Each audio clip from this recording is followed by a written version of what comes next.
Hi, it's Dr. Butler here. Thank you so much for taking the time to learn more about your health today. I wanted to check in with you and with my patient community, as I haven't done so for a little bit with regards to videos that I periodically do.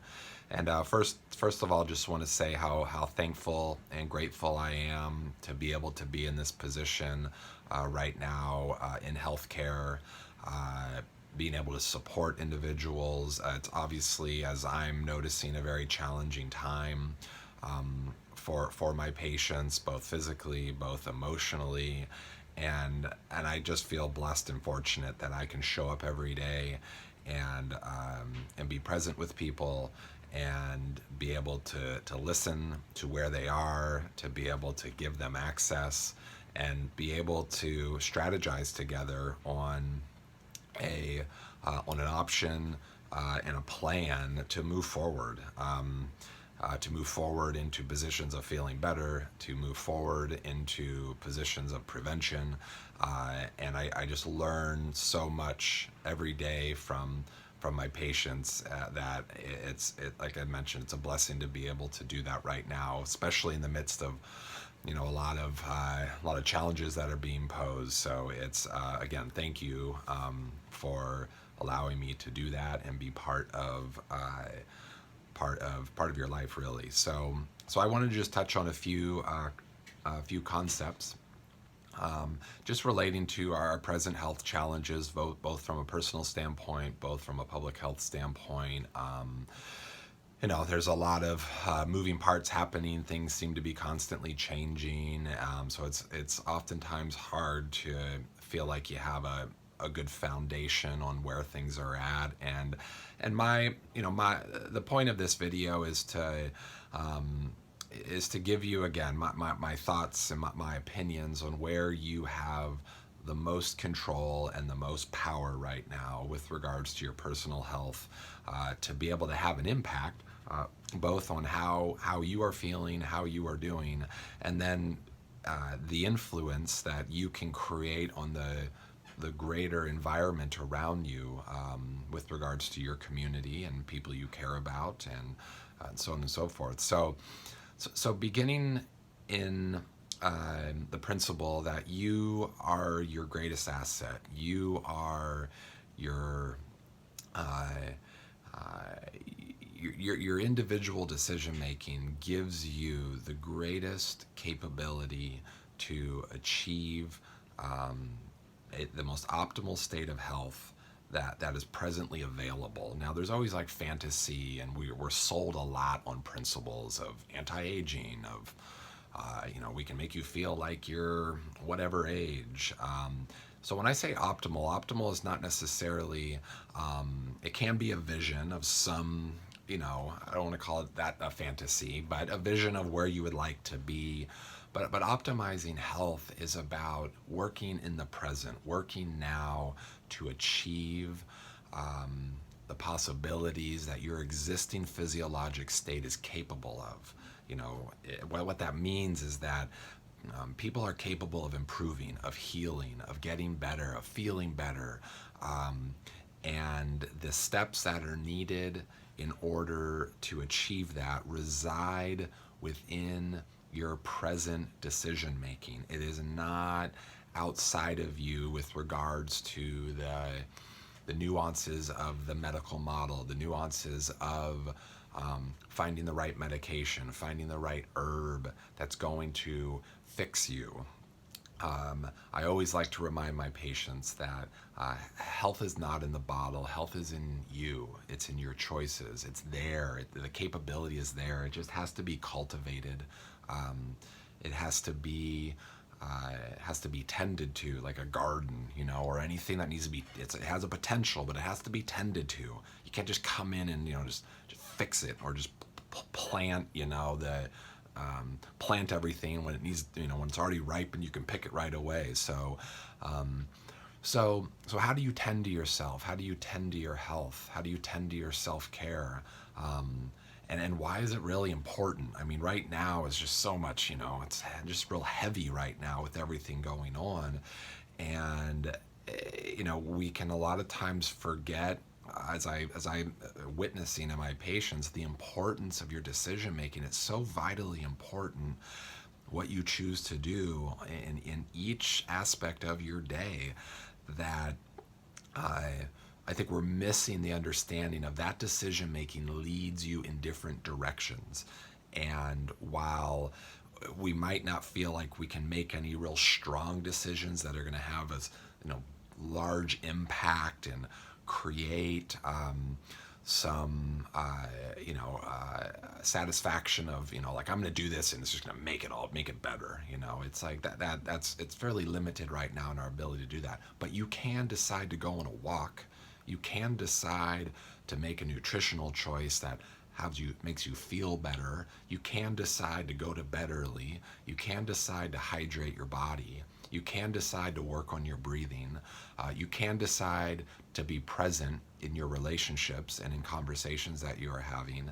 And I am telling you, when you start deciding to be thoughtful and conscious with that decision making, the impact of it is tremendous. And it's maybe not in that moment some, large production of benefit that will take place, but the accumulation and the influence that creates, not only for yourself, which that's really what I'm advocating for right now, is understanding the importance of your decision making and the influence that it has on you, versus leading with the concept of making a decision and the influence it has on others. So we want to have impact on others. We want to be able to try to help in the present situation that we are in, but we do that by understanding the importance of taking care of self. Because as you take care of self and make more of that authentic choice for you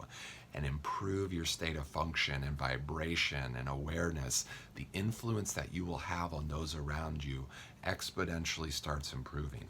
I love sayings. So there's a saying, you want to change others, change you. You want, be the change you want the world, or I always get these confused. Be the change you want to see in the world, right? Work on you to have the greatest influence on those things around you.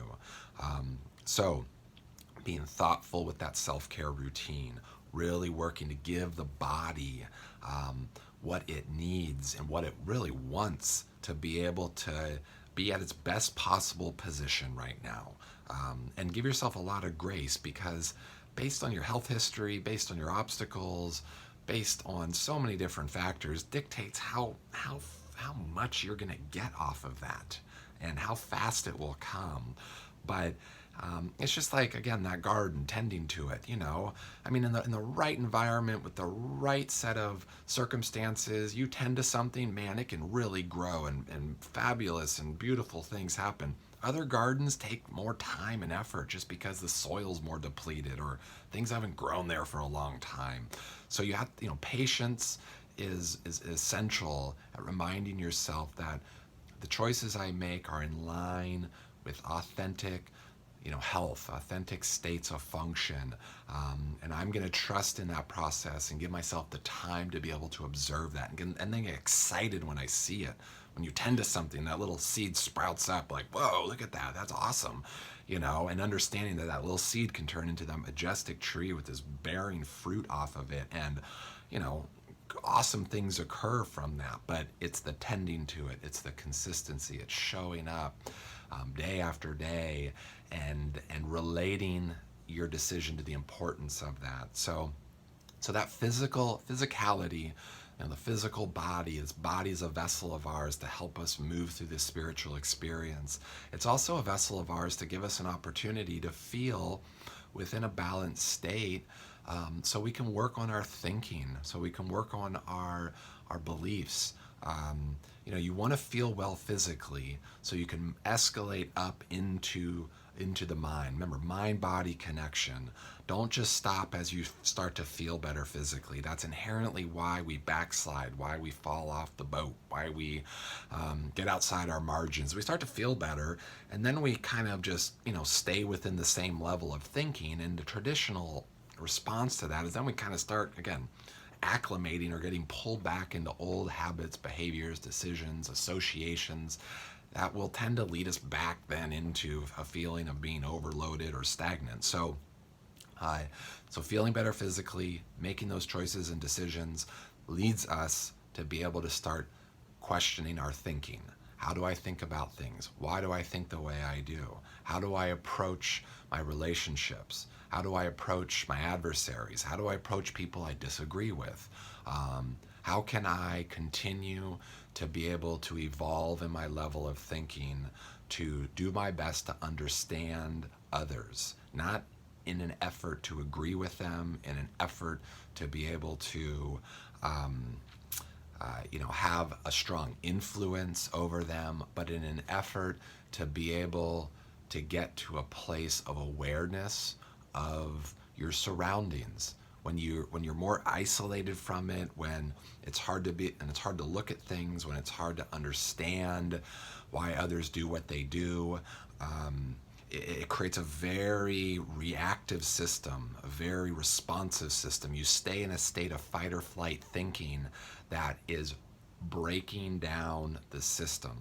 And the concept, as I mentioned, to have the greatest influence, the greatest impact, to achieve the change that you want to see, that you know is in benefit to yourself, to those around you, is to be able to get to a point of thinking that is authentic to your temperament, to who you are, to your vibration, to your attraction.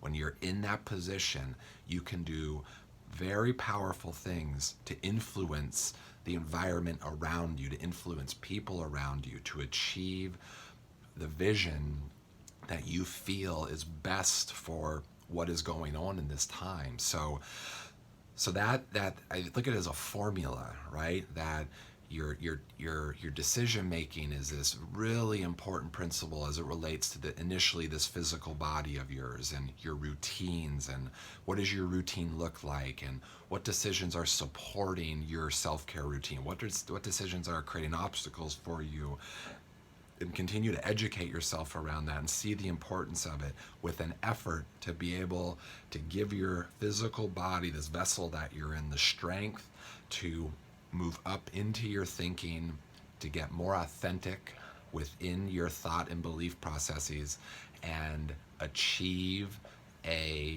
we'll say an attraction or a direction or an energy that starts to have an influence on what's going on around you.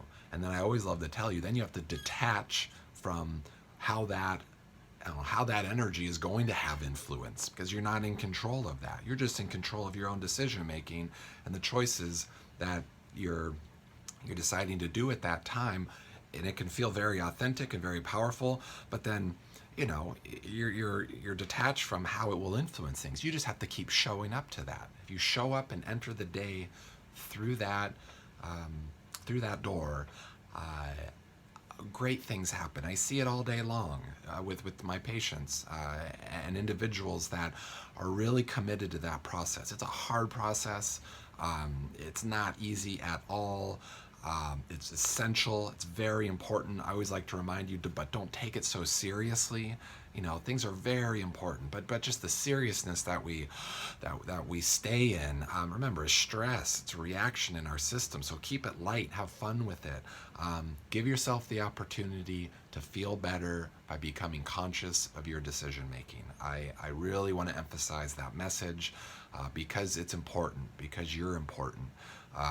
So, as I mentioned, I feel blessed to be able to share this information with you, to be able to learn from you, to keep working, to think about how this is all applicable to our health, to our health care. And as I mentioned, thank you again for letting me be part of your life and be part of your health care.